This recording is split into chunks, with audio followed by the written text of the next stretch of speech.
Alam niyo ba Pinoy si Michael Jackson? Wala, Tagalog! Wait lang.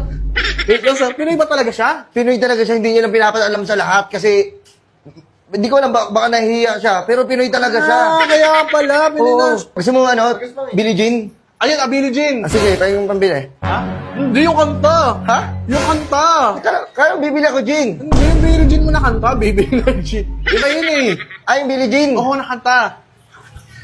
Anyone know what I can do? Iba pala yun. Ano yun eh? Man in a mirror yun Manay eh. na mirror pala yun. Ano mo sa kanta na to? There's a place in your heart. Nagkakagi siya na akong kurito na yan. In this place, it is brighter than tomorrow. Oo, eh, pero bakit gano'n parang iba yung hulma ng katawan niya ngayon? Ha?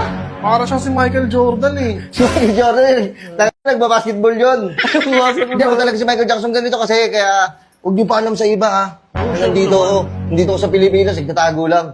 Ganito kasi, meron kasi akong ilalabas sa concert, magka-concert kasi ako. Ulit? Pagkatapos mo magtago-tago, magka-concert ka, tayo magugulat ang ano niyan, mga tao niyan. Ayaw niyo ba? Sige, wala na magka-concert. Wait lang. Sige na, mag-concert ka. Pero marami magugulat. Sige na, pinalabas mo, wala ka na eh. Tapos Kaya nga hindi marig ko eh. Ang sarap din pala maging malaya.